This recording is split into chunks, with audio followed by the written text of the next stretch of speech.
The verdict, why developed nation, is an empty label. Imagine a theme park where the animatronics are glitching, the paint is peeling, and the staff is on strike, but the ticket prices keep doubling every year. You're told it's the happiest place on earth, and you believe it because you've never seen the exits. That is the modern, developed nation. It is a theme park of a vanished civilization, kept alive by the sheer inertia of our grandparents' achievements. Close your eyes and picture a developed country. You likely see high-speed maglev trains, gleaming laboratories, a robust, vacationing middle class, and a government that functions with the precision of a Swiss watch. You see a superpower that dictates the future. Now, open your eyes. Look at the generic bottle of antibiotics in your medicine cabinet. If the global supply chain snapped tomorrow, the greatest economy on earth couldn't even produce that simple pill to save your life from a basic infection. The label, developed country, has become a ghost, a haunting echo of a 1950s reality that no longer exists in the physical world. We are living on the fumes of a vanished industrial titan. We are wearing the tuxedo of a billionaire while our bank account is overdrawn and our house is infested with dry rot. Today, we strip away the prestige. We are going to look at the cold, hard data that proves that the developed world is just a decaying monument. This is not a drill. It is a post-mortem of a status that has become an empty shell. Welcome to the reality of the sunset years. The pharmaceutical ghost, a superpower that can't make a pill. Imagine a war where not a single shot is fired, yet the entire population is brought to its knees within weeks. Not because of a cyber attack or a nuclear strike, but because of a shortage of basic medicine. This is the terrifying, silent vulnerability of the modern, developed state. We have offshored our very survival for the sake of a 2% increase in quarterly dividends. Decades of efficiency and cost-cutting have led to a spectacular act of national self-harm, total deindustrialization. Today, more than 90% of the key active pharmaceutical ingredients, APIs, for the most common antibiotics, heart medications, and painkillers used in the United States and Europe are manufactured in China and India. We have the intellectual property, the fancy PDFs and patent filings, but we no longer have the vats, the specialized chemicals, or the engineers who actually know how to mix them. We are a knowledge economy that has forgotten how to make the knowledge physical. This isn't just about pills. It's about the fundamental ability to sustain human life. When a country can no longer manufacture its own basic necessities, it is no longer developed, it is terminally dependent. We are like a trust fund child who can code a social media app but doesn't know how to boil an egg or fix a leak. During the 2020 lockdowns, the world watched in horror as the wealthiest nations on Earth scrambled for basic paper masks and plastic gowns like starving peasants in a famine. That was the moment the mask slipped. The industrial heartland has been hollowed out, replaced by a rust belt of dollar stores, payday lenders, and fentanyl clinics. A country that cannot produce is a country that cannot survive a crisis of reality. The factories are gone, the tacit knowledge is dead, and all we have left is a service sector that serves nothing but its own accelerating decline. We are a pharmacy without a laboratory, a hospital without a supply room, and a superpower without a spine. The tech mirage, trapped in a chalk point. We love to talk about Silicon Valley and the digital revolution as if we own the future, but look at the device in your hand. If a small island in the Pacific, Taiwan, were to stop shipping for 6 months, the entire developed world would grind to a halt. Every car, every fighter jet, every hospital ventilator, and every toaster depends on high-end semiconductors that the superpowers can no longer build at scale. We have allowed our critical technology to become a series of global choke points. The developed status is supposed to imply technological sovereignty, the ability to control one's own destiny, but we have traded that sovereignty for cheap consumer goods and high stock prices. We design the chips in plush, air-conditioned offices in Cupertino, but the actual, physical alchemy of turning silicon into intelligence happens 5,000 miles away. If that bridge is cut, our high-tech society reverts to the 1970s in a matter of weeks. This dependency is a strategic surrender. We are addicted to an import model that treats critical components like disposable toys. While we focused on software, user experience, and social media algorithms, the rest of the world focused on the hard science of material manufacturing and lithography. Now, we find ourselves in a position where we can't even build a modern power grid or a high-speed rail network without importing the expertise and the physical hardware from the very countries we claim to be leading. The technological leader has become a technological consumer, a helpless addict waiting for the next shipment from the factory floor of the world. The mirage is beautiful, but you can't eat code, and you can't defend a nation with a cloud that is hosted on someone else's hardware. We are high-tech beggars in designer clothes. The taxation trap, paying for a crumbled world. Why is it that you pay the highest taxes in human history, yet the police don't come when you call, the mail is late, and the DMV feels like a scene from a dystopian novel? This is the great budgetary fraud of the 21st century. Your government is no longer a provider of services, it is a debt collection agency with a small, failing side hustle in public administration. In the United States, the national debt is screaming past $34 trillion. Interest payments on that debt are now eclipsing the entire defense budget. When you pay your taxes, a massive and growing chunk of that money isn't going to fix the pothole on your street, fund a new school, or secure your border, it's going to pay the interest on money that was spent and wasted before you were even born. We are living in a high-tax, low-service reality. This is the hallmark of a state in the late stages of decay. The developed world is drowning in a sea of red ink. We maintain the illusion of wealth by printing trillions of dollars, a process that inevitably devalues your savings and drives up the cost of a loaf of bread. It is a slow-motion heist. You are being squeezed for every penny to fund a bloated, inefficient bureaucracy that is too paralyzed by debt to actually build anything. The social contract is dead. You pay for a first-world experience and you receive a third-world reality, delivered with a smile and a bureaucratic shrug. Chronic deficits are the signature of a failing state, not a developed one. We are bankrupt, not just financially, but morally, as we pass the bill for our current comfort to generations that don't even exist yet. We are burning our children's inheritance to keep the lights on for one more night. The brain drain, the collapse of education. We used to be the teachers of the world. Now, we can barely teach our own children to read or do basic math. The educational leadership of the West is a myth sustained by the decaying reputations of Ivy League universities that have become nothing more than hedge funds with classrooms attached. If you look at the PISA scores, the global standard for math, science, and reading, the developed world is in a terrifying freefall. Our schools have become social engineering laboratories rather than centers of academic excellence. We are producing a generation of graduates burdened with mountains of non-dischargeable debt and zero marketable skills.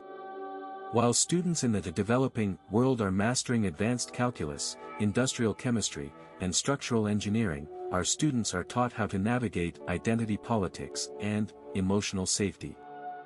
We have confused self-esteem with achievement, and the results are catastrophic. The result is a workforce that is increasingly disconnected from the needs of a real, physical economy. We have a massive surplus of marketing consultants, diversity officers, and social media managers, and a catastrophic, life-threatening shortage of welders, electricians, plumbers, and structural engineers. The developed world is losing its intellectual edge. When a society stops valuing objective truth, rigorous standards, and hard science, it stops being developed. We are coasting on the intellectual capital of our grandparents, and that capital is running dry. The classroom is the front line of the future, and we have abandoned our posts for the sake of comfort and ideological purity. The Great Decoupling, 1971, and the death of the dream. If you want to find the exact moment that the developed world died, look at 1971. That was the year productivity and wages decoupled. For over 50 years, you have been working harder, producing more, and creating more value for your employers, while your real, inflation-adjusted income has stayed flat. The middle-class dream is a corpse that we keep reanimating with the jumper cables of easy credit. In the 1960s, a single income from a high school graduate could buy a home, 2 cars, and put 3 kids through college. Today, 2 professional incomes can barely cover a 1-bedroom apartment and a mountain of student loans. We are the first generation in the modern era to be demonstrably poorer than our parents. But because we have flat-screen TVs, 5G internet, and $1,200 smartphones, we are told we are prosperous. This is caloric prosperity. You are fed enough digital junk to keep you from starving, but your financial health is terminal. The stagnation of real income is the ultimate proof that the developed model has failed the people it was meant to serve. The gains of the last 5 decades have been captured by a tiny, parasitic elite, while the rest of society is left to fight over the crumbs. We have replaced wealth with access to debt. You aren't richer, you just have a higher credit limit. A country where the majority of the population lives paycheck to paycheck, one medical emergency or one car breakdown away from total homelessness, is not a developed country. It is a feudal plantation with better lighting and faster Wi-Fi. The Skid Row reality, wealth among the ruins. Walk through the center of San Francisco, Los Angeles, Seattle, or Paris. You will see the most disturbing contrast in human history: trillion-dollar tech companies across the street from medieval-style tent cities. The rise of homelessness and the physical decay of our neighborhoods is the visible manifestation of our systemic internal collapse. This isn't just about a lack of housing. It is a fundamental breakdown of the social fabric. We have created sacrifice zones, entire zip codes that have been abandoned to drugs, crime, and despair. In these areas, the laws don't apply, the streets are littered with needles and human waste, and human life is incredibly cheap. We call ourselves developed, yet we allow our citizens to rot on the sidewalk in the shadow of $5,000 a month luxury condos. This level of social dysfunction is something you expect to see in a war-torn failed state, not in the leaders of the free world. The developed world has lost its ability to maintain order, decency, and basic human dignity. We hide behind sanitized statistics, but the reality is visible to anyone with eyes. When a society can no longer provide a safe, stable, and clean environment for its people, the label developed becomes a cruel, cynical joke. Our cities are becoming hollowed-out cores of obscene luxury and absolute misery, with nothing in between. The Skid Row reality is the future of every developed city that refuses to look in the mirror. The bureaucratic Gordian knot, the paralysis of power. The developed world is paralyzed by its own weight. Our political systems have become so complex, so bogged down by special interests, and so focused on the next 24-hour news cycle that they are fundamentally incapable of making long-term decisions. We can't build, we can't reform, and we can't lead. We can only argue about the labels.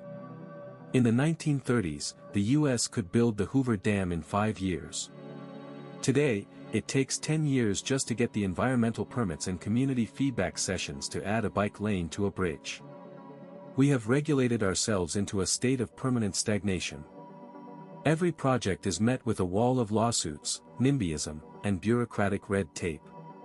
We have forgotten how to be a can-do society and have become a can't-do society. Our politicians are no longer leaders, they are performers. They use identity politics and culture wars to distract us from the fact that they have no solutions for the debt, the infrastructure, or the industrial decline. The system is rigged to maintain the status quo at all costs because the status quo is profitable for the people at the top.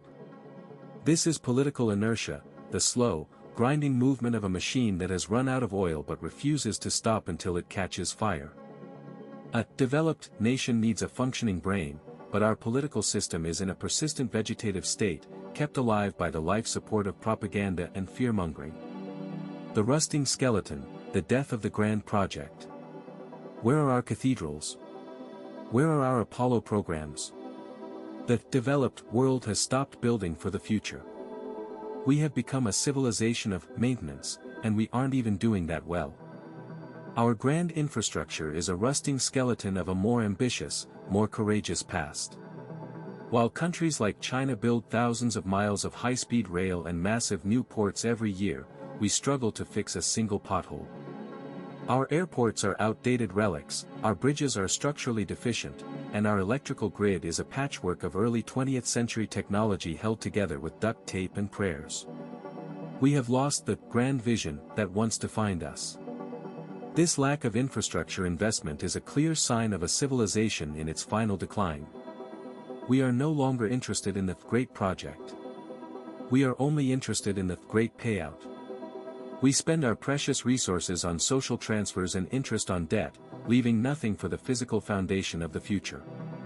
We are like a family that spends all its money on fancy dinners and designer clothes while the roof of their house is caving in.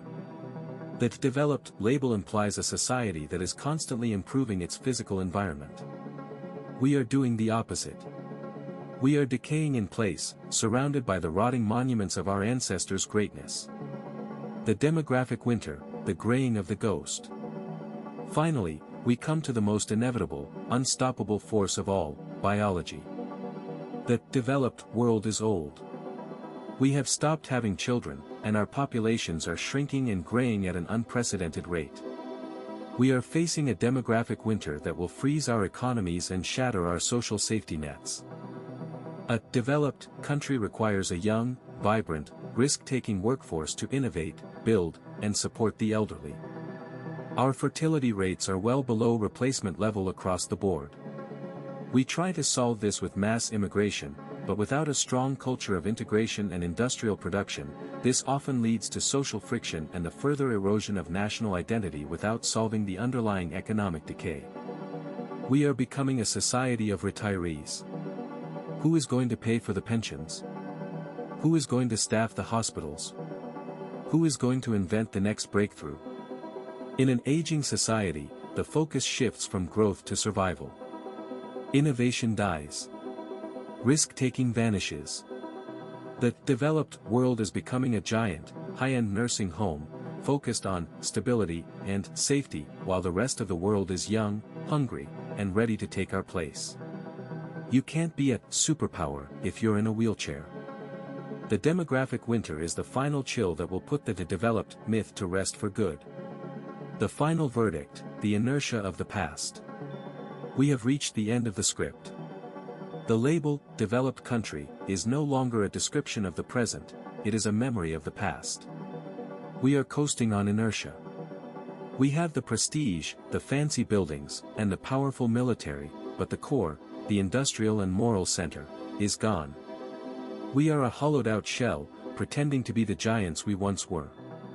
The verdict is in, being developed is not a permanent state of grace or a birthright.